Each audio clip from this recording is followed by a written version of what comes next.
Students, last class में हम लोग class 10th social science civics का चैप्टर पढ़ रहे थे, चैप्टर नंबर सेकंड फेडरलिज्म, जिसमें हम लोगों ने सबसे पहले पढ़ा था कि व्हाट इज़ फेडरलिज्म, फेडरलिज्म क्या होता है, फेडरलिज्म की डेफिनेशन हम लोगों ने समझी थी, उसकी मीनिंग क्या होता है वो हमने समझा था।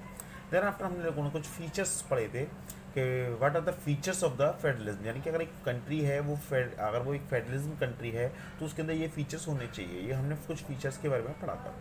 देन आफ्टर हम लोगों ने पढ़ा था कि how many types of federalism, जिसमें हम लोगों ने coming together and holding together federalism के बारे में पढ़ा था कि कितनी तरीके के federalism, what are the kinds of the federalism, कितनी तरीके के फेडरलिज्म होते हैं। उसमें हमने दो तरीके के फेडरलिज्म पढ़े थे। एक तो हमारा था कमिंग टुगेदर फेडरलिज्म, दूसरा हमारा था होल्डिंग टुगेदर फेडरलिज्म। यानी कि अभी तक हम लोगों ने जो देखा वो हमने फेडरलिज्म के बारे में जान लिया कि फेडरलिज्म क्या होता है, उसके फीचर्स क्या होते हैं, वो किस तरीके से देश के अंदर लागू होता है। क्लियर है। अब हम लोग देखेंगे इंडिया के कंटेस्ट में कि इंडिया एक फेडरल कंट्री है या नहीं है, इंडिया के अंदर फेडरलिज्म है या नहीं है। क्लियर है। इंडिया के बारे में जैसे कि आप लोगों को पता होगा कि इंडिया का जब इंडिपेंडेंट हुआ तो इंडिया के अंदर एक ब्लडी पार्टीशन हुआ। आपको पता है जब इंडिया इंडिपेंडेंट हुआ तो इंडिया के अंदर एक ब्लडी पार्टीशन हुआ। इंडिया के अंदर से दो अलग नेशंस, दो अलग कंट्रीज़ बने, एक इंडिया एंड पाकिस्तान। क्लियर है। और उस इंडिया और पाकिस्तान के बनने की वजह से बहुत अधिक मात्रा में कॉन्फ्लिक्ट्स हुए कि इनके बीच में देश के अंदर बहुत ज़्यादा वायलेंस था। दो कम्युनिटीज़ के बीच में आपस में क्या था, बहुत अधिक मात्रा में वायलेंस था और काफ़ी ज़्यादा ब्लडी पार्टीशन हुआ, काफ़ी ज़्यादा खून खराबा हुआ। एक उसके साथ साथ एक और सबसे बड़ा रोल था यहाँ पर कि इसमें जो क्या थे प्रिंसली स्टेट्स थे, उन प्रिंसली स्टेट्स को इंडिया के साथ मिलाना था। क्लियर है। तो ये एक दो बड़े चैलेंजेस थे उस समय पर जिसमें इंडिया इंडिपेंडेंट हुआ। और इसके साथ साथ एक और चैलेंज था, वो क्या था कि इंडिया के अंदर कॉन्स्टिट्यूशन बनाना। क्लियर है। यानी कि जो इंडिया का एक जो आज हम लोग जो बड़े आसानी से कह देते हैं कि इंडिया के अंदर कॉन्स्टिट्यूशन है, लेकिन जो उस समय पर जब इंडियन कॉन्स्टिट्यूशन मेकर्स थे उनके सामने एक बहुत बड़ी प्रॉब्लम थी कि उस ब्लडी पार्टीशन को भी ध्यान में रखते हुए, उस रीजनल डाइवर्सिटीज़ को भी ध्यान में रखते हुए एक इंडिया के अंदर एक ऐसा कॉन्स्टिट्यूशन बनाना है जिससे जो कि पूरे इंडिया के लोगों को एक साथ बांधे, या फिर मैं कह सकता हूँ कि इंडिया के सारे लोग उस कॉन्स्टिट्यूशन को माने। तो एक बहुत बड़ा चैलेंज था किसके सामने, कॉन्स्टिट्यूशन मेकर्स के साथ में। क्लियर है। तो देखते हैं कि आज हमारा जो टॉपिक है वो यही है, what makes India a federal country. First part first. Clear है। What makes India a federal country, ये दो पार्ट्स में हम लोग पढ़ेंगे। इसका फर्स्ट पार्ट है, क्लियर है, what makes India a federal country. क्या ऐसी बातें हैं जो इंडिया को एक फेडरल कंट्री बनाती हैं। क्लियर है। देखते हैं कॉन्स्टिट्यूशन, इंडिया का जो कॉन्स्टिट्यूशन है, इंडिया के कॉन्स्टिट्यूशन के अंदर क्या लिखा गया है इंडिया के बारे में वो आप देख रहे हैं यहाँ से कि constitution declared India as a union of state. देखिएगा कॉन्स्टिट्यूशन के अंदर क्या लिखा हुआ, कॉन्स्टिट्यूशन के अंदर लिखा हुआ India is a union of state, यानी कि इंडिया एक संघ है किनका, राज्यों का। कॉन्स्टिट्यूशन, इंडियन कॉन्स्टिट्यूशन के अंदर कहीं भी ये नहीं लिखा हुआ कि India is a federal country. मेरी बात को थोड़ा सा ध्यान से समझिएगा बेटा कि इंडियन कॉन्स्टिट्यूशन के अंदर कहीं भी ये लिखा हुआ नहीं है कि India is a federal country. वहाँ पर क्या लिखा हुआ है, India is a union of state. India क्या है, एक यूनियन है किनका, स्टेट्स का, एक संघ है किनका, स्टेट्स का। क्लियर है। The word federation is not use, यानी कि कहीं पे भी फेडरेशन शब्द यूज इंडिया के लिए नहीं हुआ है। इसीलिए बहुत सारे जो राइटर्स हैं, बहुत सारे जो राइटर्स हैं वो ये कहते हैं इंडिया फेडरल कंट्री नहीं है। कुछ राइटर्स कहते हैं कि इंडिया एक इलीगल फेडरल कंट्री है। क्लियर है। बहुत सारे राइटर्स अलग अलग चीज़ें लिखते हैं, लेकिन हम लोग देखेंगे यहाँ पे कि इंडिया क्या है, इंडिया एक यूनियन है किसका, स्टेट्स का। लेकिन फिर भी इंडिया के अंदर बहुत सारे फीचर्स ऐसे ही यूज़ किए जाते हैं, बहुत सारे ऐसे फीचर्स इंडिया के अंदर फॉलो किए जाते हैं जो किससे कोरिलेट करते हैं, फेडरेशन से, फेडरलिज्म से कोरिलेट करते हैं। जैसे कि एग्जांपल में जैसे कि आपको पता है करते हैं।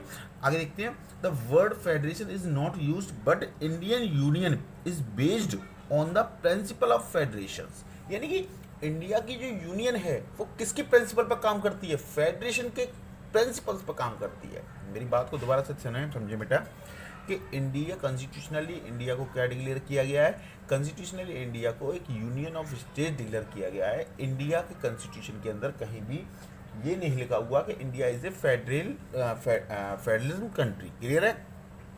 लेकिन इंडिया की जो यूनियन है वो किसके प्रिंसिपल पर काम करती है? वो फेडरलिज्म के एक प्रिंसिपल पर ही काम करती है। देखते हैं कौन कौन सी प्रिंसिपल पर काम करती है। जैसे कि 3 टाइप्स ऑफ गवर्नमेंट, जैसे कि आप लोगों ने पढ़ा था जब फीचर्स पढ़े थे आप लोगों ने किसके बारे में, फेडरलिज्म के, तो आपने वहाँ पढ़ा था कि कम से कम 2 या 2 से अधिक स्तर पर क्या होनी चाहिए, सरकार होनी चाहिए, पढ़ा था आप लोगों ने। तो इंडिया के अंदर भी क्या है, 3 टाइप्स पर गवर्नमेंट है, यानी कि सेंट्रल लेवल पर, स्टेट लेवल पर और लोकल लेवल पर। तो आप कह सकते हैं कि फेडरलिज्म का जो प्रिंसिपल है उसको ये क्या कर रहा है, फॉलो कर रहा है। क्लियर है। और आगे देखते हैं, each types of government has its own jurisdiction. आपने पढ़ा था कि जब आपने फीचर्स पढ़े थे फेडरलिज्म के, तो आपने पढ़ा था कि हर टाइप्स की जो गवर्नमेंट होगी, हर टाइप्स की गवर्नमेंट की अपनी जुरिडिक्शन होगी, हर एक टाइप्स की गवर्नमेंट का अपना एक अधिकार क्षेत्र होगा। ये क्या था, एक फीचर था किसका, फेडरलिज्म का। तो वो फीचर इंडिया के अंदर भी लागू होता है, यानी कि इंडिया के अंदर जो ईच टाइप्स पर गवर्नमेंट है उसकी अपनी खुद की क्या है, जुरिडिक्शन है। और उनकी जो जुरिडिक्शंस हैं वो स्पेसिफाइड की गई हैं किसमें, कॉन्स्टिट्यूशन में। तो मैं यहाँ देख सकता हूँ कि कुछ जो क्या है, फीचर्स हैं किसके, फेडरलिज्म के, जो प्रिंसिपल्स हैं, जो फीचर्स हैं, जो प्रिंसिपल्स हैं फेडरलिज्म के, वो कहाँ पर लागू हो रहे हैं, इंडिया यूनियन के अंदर भी लागू हो रहे हैं। तो दूसरे शब्दों में मैं कह सकता हूँ कि हाँ, इंडिया क्या है, as a not a federalism country, as a federalism country. Clear है बेटा, फेडरलिज्म जैसी कंट्री है। क्लियर है। अच्छा, इनकी जो जुरिडिक्शंस हैं जो स्पेसिफाई की गई हैं कॉन्स्टिट्यूशन के अंदर, वो किस तरीके से की गई हैं वो हम लोग यहाँ पर देखेंगे। इनकी जो ईस्ट टाइप्स की जो गवर्नमेंट है, ईस्ट टाइप्स की गवर्नमेंट की जुरिडिक्शंस जो कॉन्स्टिट्यूशन के अंदर स्पेसिफाइड की गई हैं वो 3 लिस्टों में की गई हैं बेटा। क्या की गई हैं, 3 लिस्ट हमारे कॉन्स्टिट्यूशन के अंदर दी गई हैं, और उन 3 लिस्टों की हेल्प से जो उनकी जुरिडिक्शंस हैं, जो अधिकार क्षेत्र हैं ईच टाइप ऑफ गवर्नमेंट के, वो उसमें दी गए हैं। क्लियर है। वो लिस्ट कौन कौन सी हैं वो हम यहाँ पर डिस्कस करते हैं। वो 3 लिस्ट हैं बेटा। पहली है यूनियन लिस्ट, दूसरी है स्टेट लिस्ट, और तीसरी है कॉन्करेंट लिस्ट। क्लियर है। मैं समझाता हूँ ये तीनों लिस्टें क्या हैं। सबसे पहले बात करेंगे किसकी, यूनियन लिस्ट की। यूनियन लिस्ट के अंदर ऐसे सब्जेक्ट्स को लिखा गया है जो पूरे देश के लिए इंपॉर्टेंस रखते हैं। क्लियर है। और इन सब्जेक्ट से रिलेटेड जो भी लॉज बनेगा, जो भी कानून बनाए जाएंगे, वो कौन बनाएगी, यूनियन गवर्नमेंट बनाएगी या सेंट्रल गवर्नमेंट बनाएगी। देखिएगा, include subjects of national importance. किसके इंपॉर्टेंस के, नेशनल इंपॉर्टेंस। नेशनल इंपॉर्टेंस का मतलब है जो पूरे भारत के लिए इंपॉर्टेंट है, पूरी कंट्री के लिए एक जैसे इंपॉर्टेंट है ना। फॉर एग्जाम्पल में देखिए डिफेंस में देखिए आप बताइए, आर्मी जो होती है वो पूरे देश की एक होती है या स्टेट्स की अलग अलग होती है, देश की एक होती है ना। इंडिया की जो आर्मी है वो पूरे देश की एक ही आर्मी है ना। तो अब उस आर्मी से रिलेटेड कोई भी लॉज बनेगा, उस आर्मी से रिलेटेड कोई भी कानून बनाया जाएगा, तो वो कौन बनाएगी, स्टेट गवर्नमेंट या सेंट्रल गवर्नमेंट, क्या बनाएगी, सेंट्रल गवर्नमेंट। तो इसलिए डिफेंस को किस लिस्ट में लिखा गया है, यूनियन लिस्ट में। क्लियर हुआ बेटा। तो देखिएगा, डिफेंस हो गया, फॉरेन अफेयर्स हो गया, बैंकिंग हो गया, करेंसी हो गया। करेंसी आप देखें, अब करेंसी जो आप देखते हैं रुपया, वो पूरे इंडिया के अंदर एक ही चलता है या अलग अलग स्टेट्स में अलग अलग चलता है, एक ही चलता है ना। तो इससे रिलेटेड कोई भी लॉज बनेगा तो वो कौन बनाएगी, यूनियन गवर्नमेंट। क्लियर है यहाँ तक। तो करेंसी हो गया, कम्युनिकेशन हो गया, ये क्या है, एग्जाम्पल हैं जो ऐसे सब्जेक्ट्स के जो किस में आते हैं, यूनियन लिस्ट में आते हैं। क्लियर है। आगे देखते हैं इसमें हम, union government alone make the laws of them, यानी कि इनके लिए कौन लॉज बनाती है, यूनियन गवर्नमेंट। यानी कि इस लिस्ट के अंदर, यूनियन लिस्ट के अंदर जितने भी सब्जेक्ट्स लिखे गए हैं, उन सब्जेक्ट से रिलेटेड अगर कोई भी लॉज बनेगा तो वो कौन बनाएगी, यूनियन गवर्नमेंट। क्लियर है यहाँ तक बेटा, यूनियन लिस्ट समझ में आ गया। आगे हम लोग देखते हैं स्टेट लिस्ट। स्टेट लिस्ट में देखते हैं, contain subjects of state and local importance, यानी कि इसके अंदर हम कैसे सब्जेक्ट्स को लेते हैं जो स्टेट के लेवल पर या लोकल लेवल पर इंपॉर्टेंट हैं। क्लियर है। सच एज पुलिस, आप देखिए हर स्टेट्स की पुलिस क्या होती है, अलग अलग होती है। क्लियर है।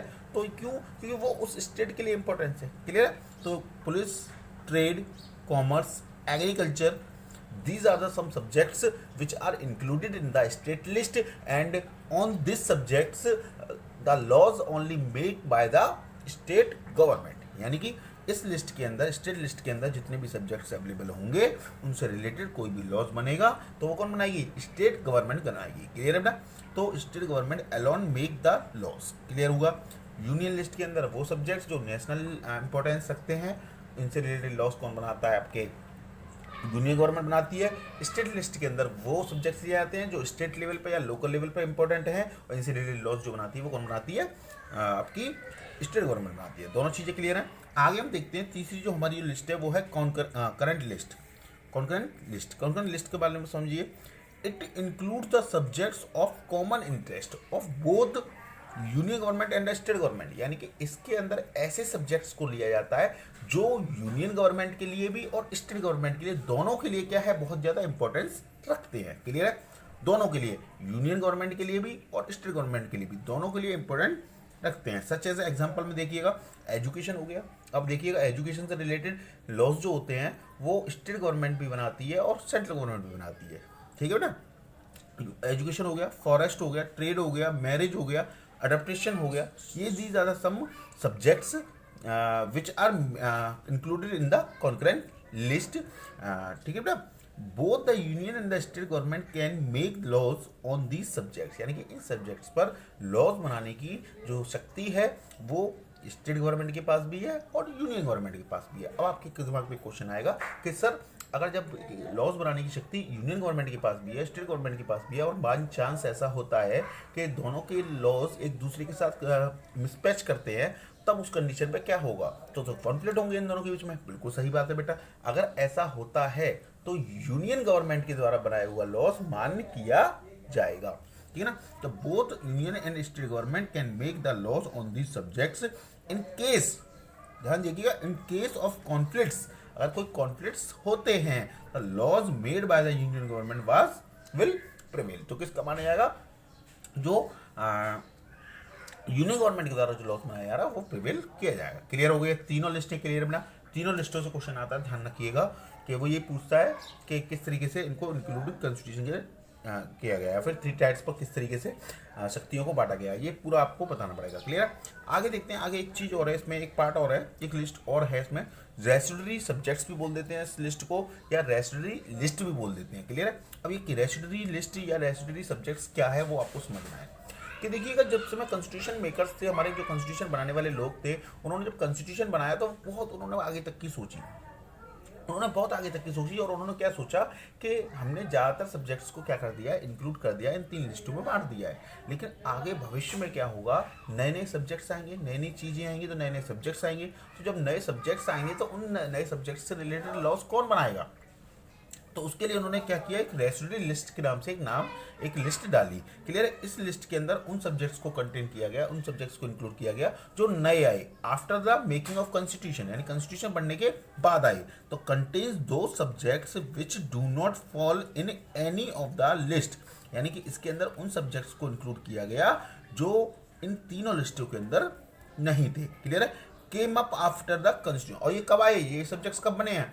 आफ्टर द कॉन्स्टिट्यूशन, यानी कि जब कॉन्स्टिट्यूशन बन गया उसके बाद में ये आई। जैसे कि आईटी, जैसे कि एग्जांपल में आईटी आप देखते हैं, मोबाइल फोन्स वगैरह की क्राइम बेंच होती है मोबाइल्स वगैरह के लिए, या कंप्यूटर्स वगैरह से जो आईटी के सेक्टर है, ये कब आया? ये जिस समय कॉन्स्टिट्यूशन बना था हमारा उस समय तो था नहीं।